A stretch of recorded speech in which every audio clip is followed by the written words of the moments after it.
Bien-aimés dans les Seigneurs, nous vous saluons dans les noms glorieux de notre Seigneur. Nous venons vers vous pour partager une pensée biblique avec vous. Je m'appelle l'évangéliste Jean-Willy Ilunga de l'église La Moisson Abondante, située en France, précisément à Paris. J'allais partager avec vous une pensée sur un thème. Ne doute pas de la parole de Dieu. Bien-aimé, ne doute pas de la parole de Dieu. Douter veut tout simplement dire ne pas être sûr de quelqu'un. Ne pas être sûr de quelqu'un. C'est-à-dire être dans l'incertitude quant à la réalisation. Être dans l'incertitude quant à la réalisation ou à l'accomplissement. Voilà ce que nous allons partager, bien-aimés dans les Seigneurs, avec vous. C'est aujourd'hui, ne doute pas de la parole de Dieu. Oui, il y a beaucoup de gens qui doutent. Vous doutez de la sincérité d'une personne. Vous doutez de la parole de Dieu. Vous doutez, bien-aimé, d'une vérité donnée ou entendue. Vous doutez de cette parole qui est prêchée. Beaucoup de gens doutent. Douter veut tout simplement dire ne pas être sûr de la puissance de la parole de Dieu. Il y a d'autres personnes qui doutent de la puissance de la parole de Dieu. Mais aujourd'hui, je vais vous faire comprendre que dit la parole de Dieu par rapport à ça. Déjà, le verbe douter a deux sens. Le verbe douter a deux sens. Le premier sens, c'est hésiter. Et le deuxième, c'est soupçonner. Des synonymes pour le verbe douter. Hésiter veut tout simplement dire être dans l'incertitude. Exemple, je doute de ce qu'il dit. Je doute fort de ce qu'il dit. C'est-à-dire, j'hésite. Deuxième synonyme du verbe douter, c'est soupçonner, d'après le dictionnaire, bien sûr. Soupçonner veut tout simplement dire ne pas avoir confiance. Ne pas avoir confiance. Exemple, je doute de ma femme, je doute de mon frère, je doute de ma sœur. Donc, je ne fais pas confiance à ma femme, je ne fais pas confiance à mon frère, je ne fais pas confiance à ma sœur. Mais pour nous chrétiens, douter signifie ne pas adhérer à la foi. Pour nous chrétiens, douter veut tout simplement dire ne pas adhérer à la foi ou ne pas croire. La parole prononcée par Dieu est puissante. Et cette parole a tout créé. Comme la parole de Dieu nous dit dans Jean 1, nous sommes au verset 3. Toutes choses ont été faites par elle, et rien de ce qui a été fait n'a été fait sans la parole. Rien de ce qui a été fait n'a été fait sans elle, c'est-à-dire la parole. Bien-aimé, je voulais juste te dire, ne doute pas. Toi qui as l'habitude de douter, ne doute pas. Mon frère, ma soeur, toi qui m'écoutes en ce moment, ne doute pas. Ou toi, tu vas m'écouter après. Ne doute pas. Même si ce que tu vois ne correspond pas avec ce que tu espères, Mais ne doute pas, je répète, même si ce que tu vois ne correspond pas avec ce que tu espères, ne doute pas. Nous avons un Dieu. Crois seulement et ne doute pas. Même si ce que toi tu espères, ce n'est pas ce qui se présente devant toi. Mais ne doute pas. Quelles que soient les circonstances de ta vie, je te demande de ne pas douter. Ne doute pas de la parole de ton Créateur. Moi, je ne serai pas dans l'incertitude quant à l'accomplissement d'une action de Dieu dans ma vie. Ne sois pas dans l'incertitude quant à l'accomplissement de la parole de Dieu. Encore une fois, je te dis, ne doute pas. Je te demande, bien-aimé dans le Seigneur, de ne pas douter. Ne doute pas. Ne doute pas. Nous sommes dans le livre d'Exode. Exode, chapitre 3. Je cherche le passage. Exode, chapitre 3, le verset 7 jusqu'au verset 9. Exode, chapitre 3, du 7e verset jusqu'au 9e. La parole de Dieu nous dit ceci.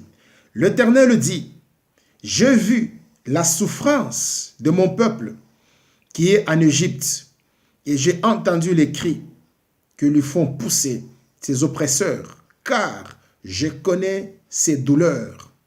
Je suis descendu pour les délivrer de la main des Égyptiens, et pour le faire monter dans ce pays, dans un beau et vaste pays, enfin, et dans un pays où coule le lait et le miel, dans les lieux qu'habitent les Cananéens, les Gésiens, les Amoréens, les Éphésiens, les Éviens et les Jébusiens. Voici les cris d'Israël sont venus jusqu'à moi, et j'ai vu l'oppression que leur font souffrir les Égyptiens. Dieu nous dit, voici les cris d'Israël sont venus jusqu'à moi. C'est-à-dire, lorsqu'une personne crie, le cri monte jusqu'à là où il y a l'Éternel. Dieu nous dit, il a vu la souffrance. Je voulais juste te dire quelque chose. Ne doute pas de Dieu. Mon frère, ma soeur, ne doute pas de Dieu. Ne doute pas de la parole de Dieu. Car rien n'est impossible à Dieu. Il s'appelle Je suis.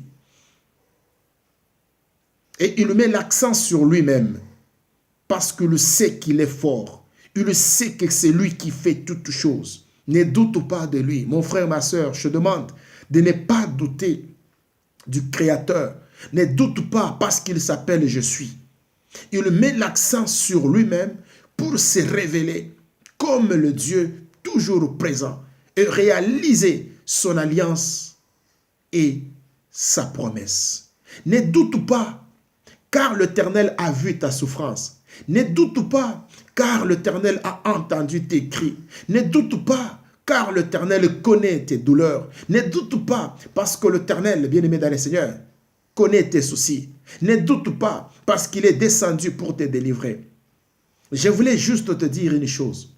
Mon frère, ma soeur, toi qui m'écoutes, Dieu nous dit, l'Éternel dit, j'ai vu la souffrance de mon peuple qui est en Égypte. J'ai entendu les cris que lui font pousser ses oppresseurs, car je connais ses douleurs. Dieu connaît ta douleur. Dieu connaît ta souffrance. Mon frère, ma soeur, Dieu connaît ta douleur. Il connaît ta souffrance. Aujourd'hui, bien-aimé, même si tu traverses des moments difficiles, mais crois seulement. Ne doute pas. Crois seulement à la parole. Ne doute pas à la parole. Bien-aimé, l'Éternel a vu ta souffrance. Dieu a la capacité de voir tout. Voir veut tout simplement dire percevoir quelque chose en face. Et pour bien voir, il faut être en face et être prêt. C'est-à-dire Dieu est en face de toi. C'est-à-dire Dieu est à côté de toi. C'est-à-dire Dieu est près de toi. Pourquoi tu doutes? Douter, bien-aimé dans le Seigneur, n'est pas bon. Mais l'Éternel voit la souffrance. Et voir veut tout simplement dire être témoin de l'éclat ou de l'état plutôt d'une personne ou d'une chose. Être témoin de l'événement. C'est-à-dire Dieu est témoin de l'événement. Il voit, il a vu la souffrance. L'Éternel a vu ta souffrance. C'est-à-dire il n'est pas loin de toi. L'Éternel a vu ta souffrance. Il n'est pas loin de toi. Il a son regard tourné vers toi. Mon frère, ma soeur, toi qui m'écoutes, Dieu a le regard tourné vers toi. Rien sur la face de la terre peut s'échapper à la vision de Dieu. Rien ne peut s'échapper, bien-aimé, à la vision de Dieu. Rien, bien-aimé, peut s'échapper à la vision de l'Éternel. Ne doute pas, bien-aimé dans le Seigneur. Il a vu les ossements séchés dans la vallée. Il a vu et Dieu est descendu. Bien-aimé dans le Seigneur, il est descendu. Il a vu et il est descendu. Pour faire quoi? Pour te délivrer. Il est Dieu et il restera Dieu. Il est Dieu qui entend nos cris. Lorsque tu cries, Dieu entend. Bien-aimé dans le Seigneur, pourquoi pleurer? Ne crois pas que Dieu t'a abandonné. Il est là et il est en train d'agir. Il agit, bien-aimé dans le Seigneur. Notre Dieu agit. Il entend. Acte chapitre 10. Que nous dit la parole de Dieu dans Acte chapitre 10? On nous parle de l'histoire de Corneille. Le verset 31. L'histoire de Corneille. Corneille, ta prière a été exaucée. Et Dieu s'est souvenu de tes œuvres, de tes aumônes. Ta prière a été entendue. Mais toi, tu crois que Dieu n'a pas entendu ta prière. Non, bien-aimé, tu te trompes. Chaque fois que tu élèves ta voix, tu pries, Dieu entend ta prière. Si et seulement si, cette prière est faite avec un cœur sincère. Corneille, ta prière a été exaucée. Et Dieu s'est souvenu de tes aumônes. Ne dis pas que Dieu n'a pas entendu mes prières. Dieu entend ta prière. Dieu entend ta prière. Bien-aimé, ne doute pas de la capacité de Dieu. Il est le Dieu qui intervient. Il est le Dieu qui intervient. Et personne, bien-aimé dans le Seigneur, peut te ravir de la main de l'Éternel si toi tu es dans la main de l'Éternel. Tu peux traverser des moments difficiles. Tu peux être dans la douleur. Mais Dieu ressent cette douleur-là. Il te récupère, toi, qui traverse des moments difficiles. Même si, bien-aimé dans le Seigneur, ta demande tarde à donner une réponse positive. Je sais qu'il est là et il a entendu ma prière.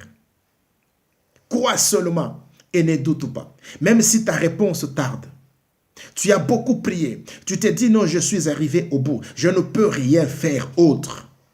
Mais l'Éternel Dieu entend et au moment opportun, il te donnera la réponse que toi tu as attendue. Alléluia. La prière du lundi, du mardi, du mercredi, jeudi, vendredi, samedi et dimanche ont été exaucées. Sois calme seulement. Sois calme et ne doute pas.